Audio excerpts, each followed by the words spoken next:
দেখ তাহলে দাঁড়াও মানে কি বললাম, এখানে এই যে মানুষ হাঁটছে, মানুষ দৌড়াচ্ছে, মানুষ বসে আছে দাঁড়া, মানুষ হাঁটছে দাঁড়া, কোনো জাহাজ চলছে দাঁড়িয়ে গেল, বা কোনো ঘাটে লেগে দাঁড়িয়ে আছে জাহাজ, এটা এগুলো ক্ষেত্রে দাঁড়ানো শব্দটা ব্যবহার করা হয়।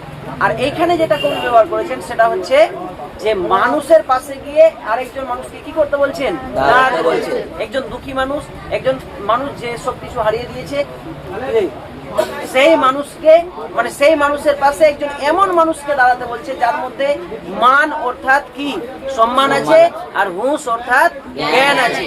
এই ধরনের মানুষকে, ক্যাটাগরির মানুষকে কবি ওই দুঃখী মানুষের পাশে কি দাঁড়াতে বলছে। অ্যাকচুয়ালি যখন আমাদের কোনো এক সময় বা আমাদের দেশে একটা খারাপ অবস্থা এসেছিল, যখন মানুষ নিজেদের মধ্যে ঝামেলা করত, নিজেদের মধ্যে ঝগড়া করত, এই পরিস্থিতিতে কবি দেখছেন যে আমার একার পক্ষে সব মানুষকে সাহায্য করা সম্ভব নয়, কিন্তু আমি যদি মানুষকে এটা বুঝাতে পারি যে আমরা আদি যুগ থেকে যখন মানুষের জন্ম হয়েছে তখন থেকে আমরা এক জায়গায় বসবাস করতাম, পশুদেরকে মারতাম, এক জায়গায় একসাথে গিয়ে ফল সংগ্রহ করে আনতাম, সেগুলো খেতাম, একসাথে থাকতাম। কিন্তু এখন পৃথিবী যত ধীরে ধীরে উন্নত হয়েছে, যান্ত্রিক সভ্যতায় পরিণত হয়েছে, সবকিছু যন্ত্রের উপর মানুষ নির্ভর হয়ে গেছে সবকিছুর ক্ষেত্রে, তখন দেখছে মানুষ নিজেটাকে নিয়ে ভাবছে, নিজের পরিবারকে নিয়ে নিজের মানে মানুষ ভাবছে, নিজের গাড়িকে নিয়ে মানুষ ভাবছে, নিজের বাড়িকে নিয়ে, নিজের বউ বাচ্চা সবাইকে নিয়ে ভাবছে। অন্যজনের যে দুঃখে পড়ে আছে বা যার কিছু নেই, যে খেতে পায় না, যে অসুস্থ, তাকে কিন্তু আমরা দেখছি না। ঈদের দিন কি করা উচিত, যে আমি ড্রেস নিলাম 2-3টা, তো আমার পাশের বাড়ির ছেলে মেয়ে ড্রেস পেলো কিনা এটা দেখা উচিত। তুই 3-4টা বাড়ি দুঃখে আছে, তারা ড্রেস নিতে পারেনি, তোর পাশের বাড়িগুলো তুই ধমধম করে ঘুরে বেড়াচ্ছিস ড্রেস পরে, তাহলে তুই নেকি পাবি না, তুই পাপ করে দিবি, ঠিক আছে? কারণ তুই ড্রেসটা কিনলি, বেরোলি, তো ওদের মনে একটা কি জাগলো, ইস আমার যদি থাকতো। তাহলে তুই যদি না ড্রেসটা পরতিস তো ওদের মনে কি এটা দুঃখ আসতো না? তাহলে বেশি কে পাপি হলি? তুই হলি, যে পরে বেরোলি। কথা বুঝে গেল? মানবি কিন্তু এগুলো। আর যে মানুষটা দেখবি সবাইকে দিয়ে মানে যদি থাকে ওরকম দেওয়ার মতো, সবাইকে দিয়ে ধুয়ে মানে রেখে যদি ও ভালো জিনিস পড়ে, তো ওর কোনো পাপ টাপ কিছুই হবে না, ও নেকি পাবে, ঠিক আছে? ও কোথায় যাবে? জান্নাতবাসী হবে। কথা বোঝা গেল? স্বর্গে যাবে, নরকবাসী হবে না, জাহান্নামে যাবে না, আসতেই।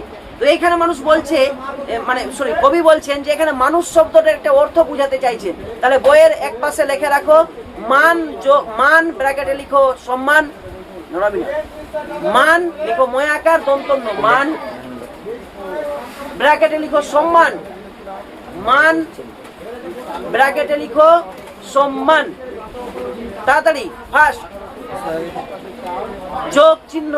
যোগ চিহ্ন দাও, প্লাস হুঁশ, হয়ে হস্যু তাহলে অশ্ব, হুঁশ, ব্র্যাকেটে লিখো জ্ঞান, ব্র্যাকেটে লিখো জ্ঞান, হুঁশ ব্র্যাকেটে লিখো জ্ঞান।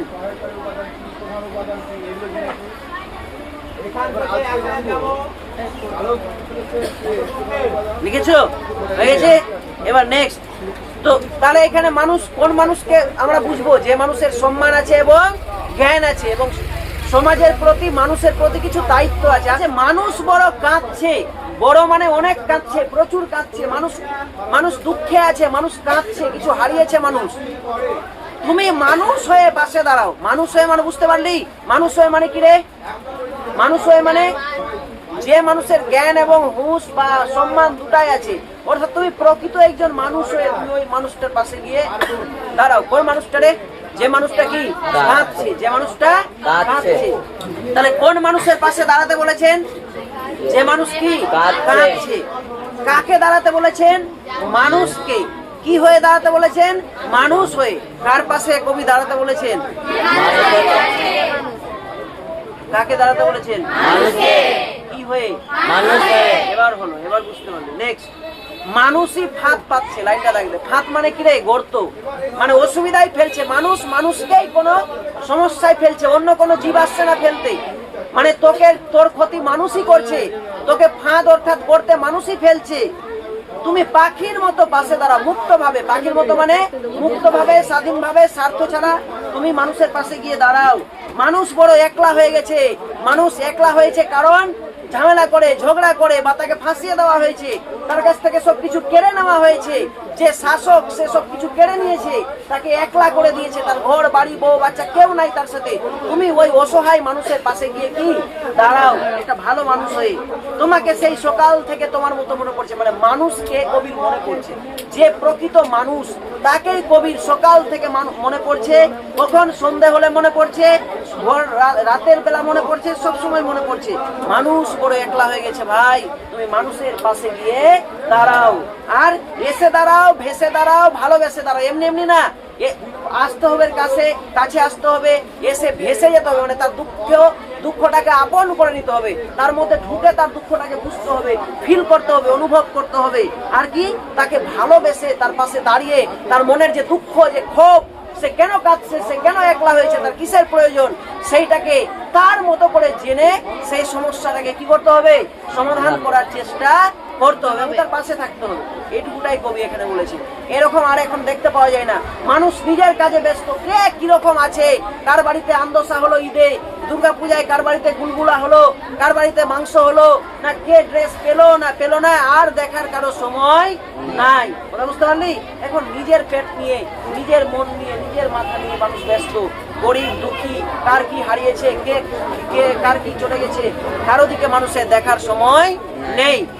এটাই কবি এখানে বোঝাতে চেয়েছে। একবার কবিতাটি ভালোভাবে রিডিং করো, যে জায়গায় বুঝতে পারোনি এক্ষুনি আমাকে বলো, এক্ষুনি ক্লিয়ার করা হবে।